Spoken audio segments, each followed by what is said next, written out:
Dewa Ketut menyerbu Madura.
Ganti cerita tentang permintaan bantuan Pangeran Cokroningrat yang telah tewas di kapal milik kompeni.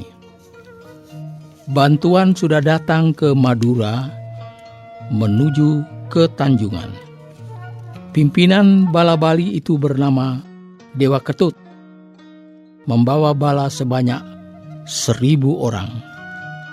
Setelah tiba di Tanjungan, Dewa Ketut mendapat berita bahwa yang minta bantuan sudah mati di kapalnya orang kompeni. Dewa Ketut sangat kecewa, lalu memerintahkan kepada balanya agar merusak negara dan pedesaan di Madura. Balanya lalu menjarah dan merayah harta milik orang desa yang tidak tahu apa-apa. Orang-orang Madura geger, banyak yang lari ke Surabaya untuk memberitahu gustinya. Waktu itu barisan di Surabaya sedang berhenti, tidak ada peperangan. Adapun lamanya bala kompeni serta Kipati ada di Surabaya sudah 10 bulan. Ketika sang Adipati Jaya Puspita masih di dalam kota Surabaya 7 bulan, dan setelah sang Adipati lengser di Wonokromo itu lamanya sudah 3 bulan. Lalu berhenti, tidak saling menyerang. Orang-orang Madura yang berlari mengungsi tadi sudah sampai di Surabaya. Mereka bercerita kepada gustinya dari awal hingga akhir. Pangeran Cokroningrat segera memberitahu kepada Kipatih serta Tuan Amral. Kipatih memerintahkan Pangeran Cokroningrat unjuk atur. Berhubung musuh orang Bali yang ada di Madura itu cuma sedikit, jangan dilawan perang. Bolehkah saya akan wakilkan adik saya yang bernama Raden Cokronegoro, ketika kecil bernama Raden Jumat. Saya sendiri sebaiknya ada di sini, sebab musuh lebih berat di sini. Kipatih dan Amral juga memperkenankan. Raden Cokroningrat lalu memerintahkan Raden Cokronegoro agar memukul musuh yang ada di Madura, disertai bala 1.000. Raden Cokronegoro sudah berangkat ke Surabaya. Setelah sampai di Tunjungan lalu campuh perang. orang Madura dan orang Bali banyak yang tewas. Sementara perang berhenti, Raden Cokronegoro dibujuk oleh Ketut. Raden Cokronegoro sudah terkena bujukan bergabung dengan Dewa Ketut, sangat dihormati dan dielu-elukan. Raden Cokronegoro lalu diangkat dengan nama Pangeran Cokroningrat yang menguasai Madura sebagai adipati. Orang-orang di situ sudah sujud. Orang yang dijadikan patih bernama Raden Sewonegoro. Waktu itu sudah dilaporkan kepada Cokroningrat yang ada di Surabaya bahwa Raden Cokronegoro membalik bersekutu dengan orang Bali, bahkan telah bergelar Cokroningrat. Tuan Amral, Dipate, dan para bupati lalu berunding untuk mengakhiri salah satu perang. Kesimpulannya, musuh di Madura dinomor duakan. Musuh yang ada di Wonokromo yang akan diselesaikan terlebih dahulu. Tuan Amral lalu memerintahkan Mayor Gustav agar memukul musuh di Wonokromo. Mereka mengerahkan serdadu kompeni sebanyak 2 bergodo serta para bupati bersama balanya semua. Tuan Amral dan Ki Patih tidak ikut, tinggal di Surabaya dengan sebagian bala. Bala Tuan Mayor sudah berangkat dari markasnya berbondong-bondong bagai air sungai yang sedang banjir. Jumlah prajurit tak terhitung. Bala kompeni seperti mendung, yang menjadi cahaya adalah gemerlap senjata serdadu kompeni kena sinar matahari. Pakaian prajurit Jawa berwarna-warni, mirip bunga setaman. Gerakan barisan sudah sampai di Wonokromo. Barisan sang Adipati Jaya Puspito pun sudah siap di luar kubu pertahanannya bersama prajurit Bali. Yang memimpin adalah Panji Surengrono dan Raden Panji Kartayudo. Lalu terjadi campuh perang, ramai. Banyak yang mati di antara kedua kubu yang berperang. Korban berjatuhan di mana-mana. Bala Jaya Puspito apes perangnya karena kumpul dengan orang Bali. Lain ketika belum bersama dengan orang Bali. Apalagi kebanjiran musuh yang lebih banyak dan senjata lebih canggih. Para menteri, prajurit, dan tentara sang Adipati banyak yang mati dalam pertempuran. Bala Mayor Gustav cuma sedikit yang tewas. Sang Adipati Jaya Puspito menyaksikan dari kubu bentengnya. Setelah mengetahui balanya banyak yang tewas, lalu keluar dan mengerahkan bala sisa-sisanya.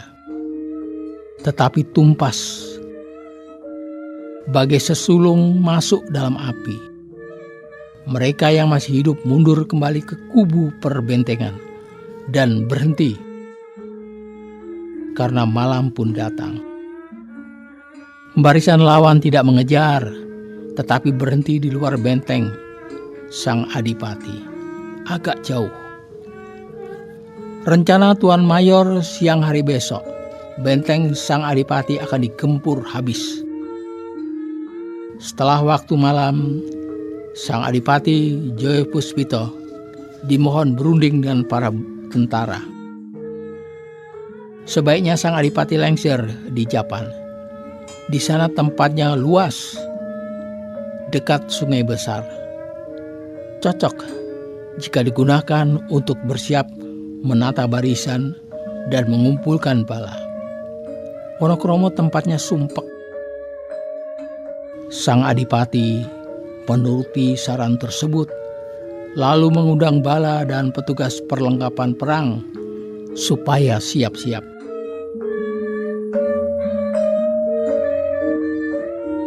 Setelah pagi, sang adipati berangkat dari Wonokromo bersama balanya, pandai besi, tukang buat alat dapur, tukang kemas, dan sejenisnya tidak ketinggalan.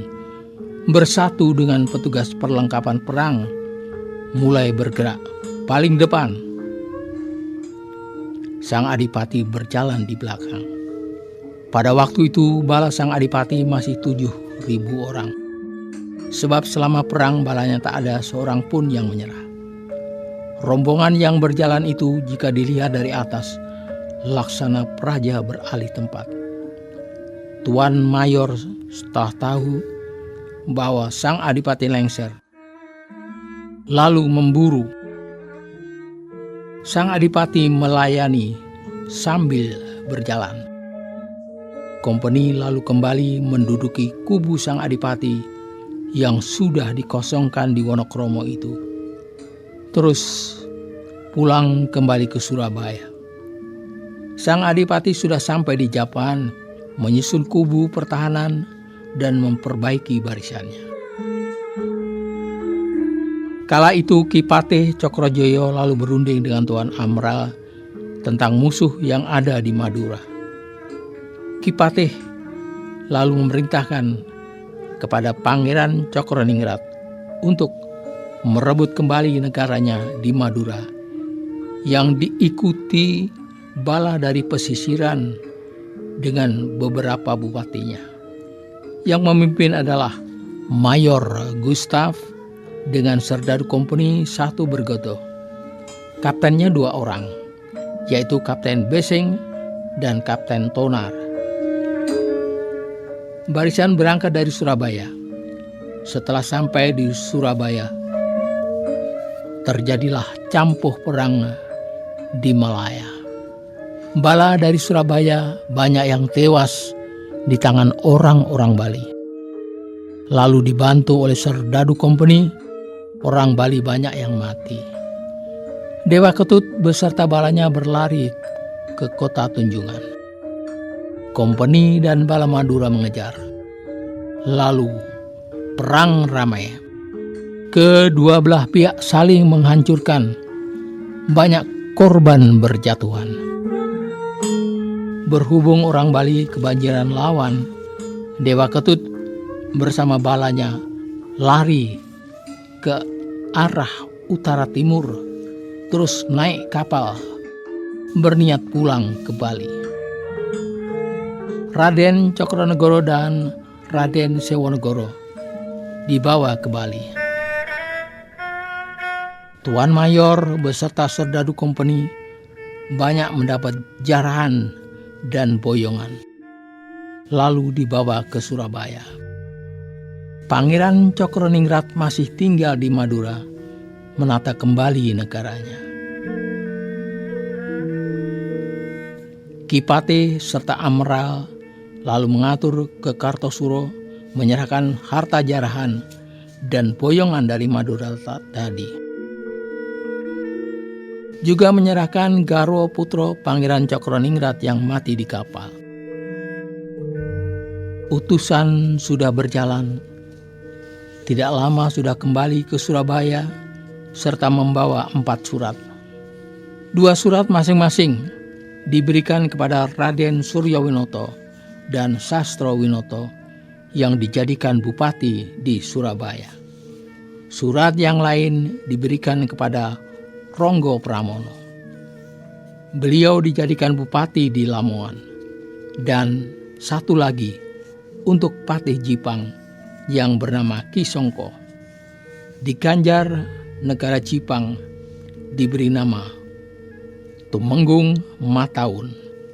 Sebab Ki Songko itu dulu ponokawannya Sang Prabu ketika masih di Pugeran. Keempat pejabat tersebut sudah dimufakatkan kepada para bupati semua.